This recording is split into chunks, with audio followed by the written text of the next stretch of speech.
Next, let's look at the precedent set by the 1787 Constitutional Convention. There's a great debate between the two sides of this argument. Was the 1787 Convention really a runaway convention or not? And really, I feel there's no room for debate anymore. The historical record's very clear. And in that, we'll look at three indisputable facts from history that show really it was a runaway convention. So in answering this great question, so was the 1787 Convention a runaway convention? That really depends on how you define a runaway convention. If today the states were to apply for a convention and specifically state it is limited to proposing a balanced budget amendment, this is the only thing you can talk about. And then if Congress were to respect that wish and also declare when they call the convention, this convention that we're calling is limited to only proposing a balanced budget amendment. So now we have a truly limited convention.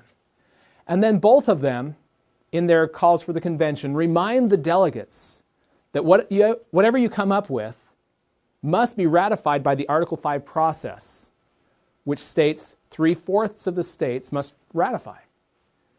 You can't change that. So here we've established rules of a limited convention today.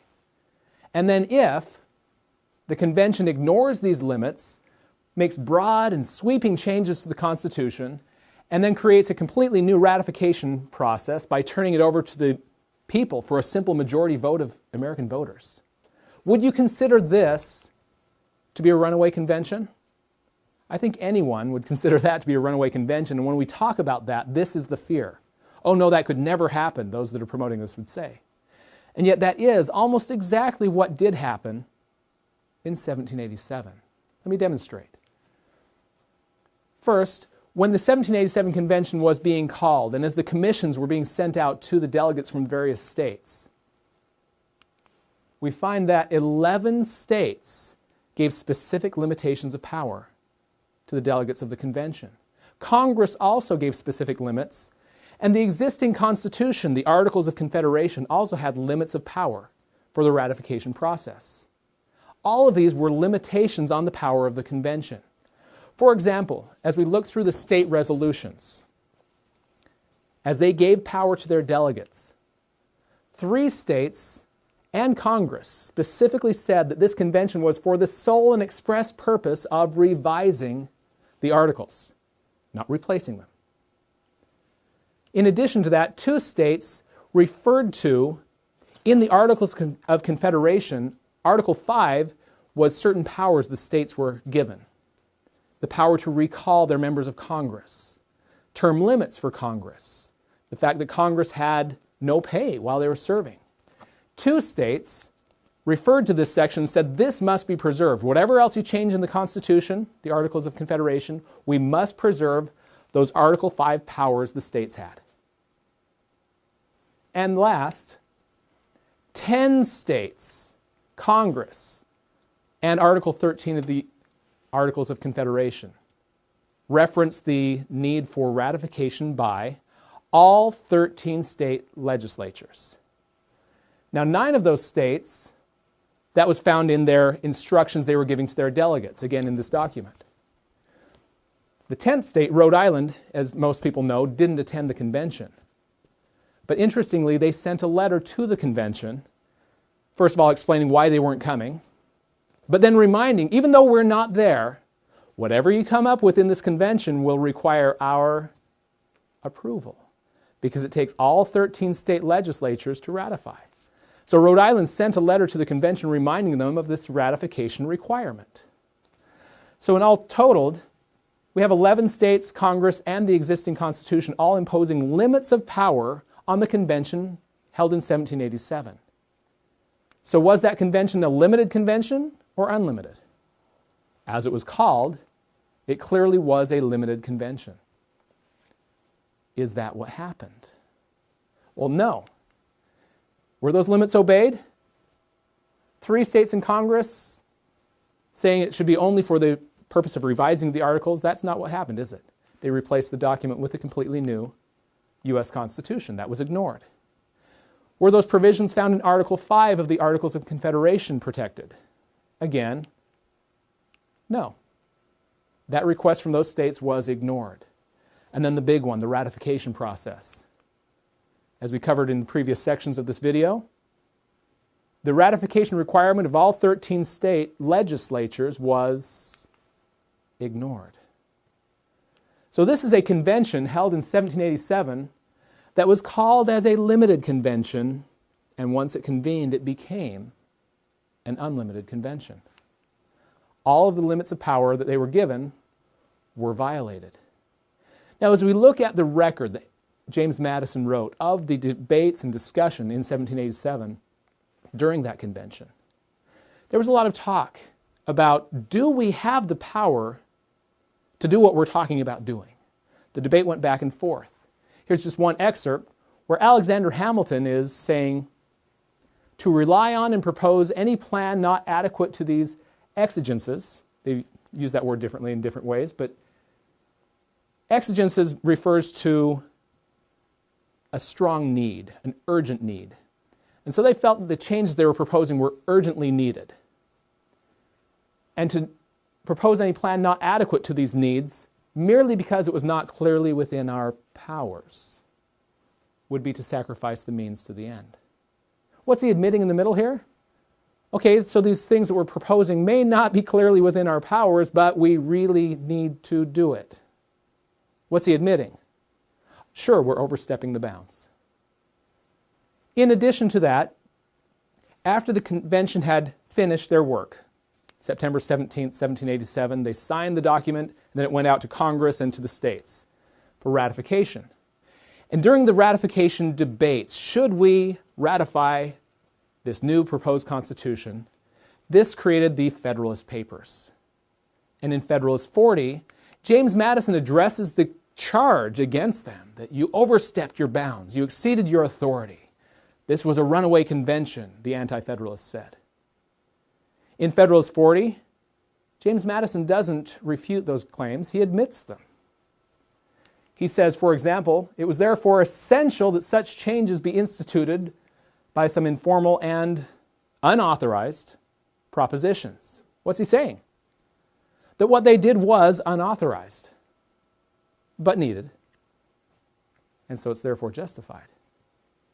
And specifically talking about the changes to the ratification process, he says, it is admitted that the convention have departed from the tenor of their commission. Again, clearly admitting the 1787 convention did overstep their bounds. It was a runaway convention. There's really no room for debate on that historical point. But then the question remains, was the Constitution illegally adopted? James Madison answers this one for us as well in Federalist 40. And I would compare this to, you go into a store and you're proposing to the store clerk a particular deal. If I buy 5 of these, can I get a little more of a discount? I don't know if I can do that. Can I talk to your manager? You go and talk to the manager approves your deal. Do you need to go back to the store clerk now and get his permission? No, you went over his head. In the same way, Madison describes that they went over the heads of the states, of Congress, and even over the heads of the existing Constitution by turning to the power of the people themselves. There he says the higher authority they referred to was the transcendent and precious right of the people to abolish or alter their governments as to them shall seem most likely to affect their safety and happiness. He's paraphrasing from the Declaration of Independence, isn't he? The right of the people to alter or abolish trumps any limit of power the states may try to impose, or Congress may impose, or even limits of power on the convention from the existing Constitution. The ultimate power in this country is the people themselves. And in fact, in Madison's own notes on June 5th, he describes that in order to make these unauthorized changes legitimate, we need to turn to the ultimate power, the people themselves. And so they called for ratification conventions in each state, which they felt represented the people most closely, creating a power to bypass limits of power from the states, Congress, and the Constitution. So was the Constitution illegally adopted? Was what they did unauthoritative? No. They simply appealed to a higher authority. Now, what an interesting precedent that sets for today, isn't it? In 1787, a majority of states, Congress, and the Constitution all attempted to limit the power of the convention. Today, those promoting the convention are hoping that a majority of states will try to limit the scope of the convention, that Congress will respect that limitation. And they also point to the Constitution today requiring certain ratification requirements. It's very parallel. And yet in 1787, again, all those limits were ignored. If we call for a convention today, those same limits could be ignored today. And as I mentioned earlier, they did so by appealing to a higher authority, the right of the people to abolish or alter.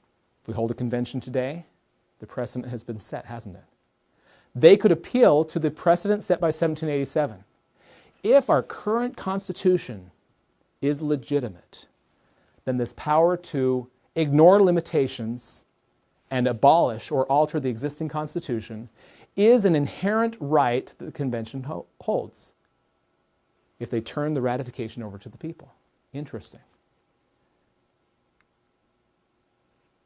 Now, in summary of the three sections we have reviewed, in the first section we had the four conflicting approaches where those promoting an Article 5 convention can't even agree with each other on the only safe and constitutional way of applying for a convention. Many of these amendment proposals are impotent, will do nothing for us, and in many cases they're even harmful, even if they're passed just as written. But in part two, we talked about how Congress has demonstrated their intent to control the call of a convention and that the courts have generally supported them in that. Part three, the historical precedent, the 1787 convention, shows the convention has the inherent right to alter or abolish our existing Constitution and to change the ratification process. This brings us back to, again, Madison's warning when he was concerned they were trying to call for an Article 5 convention right away after the new Constitution was formed.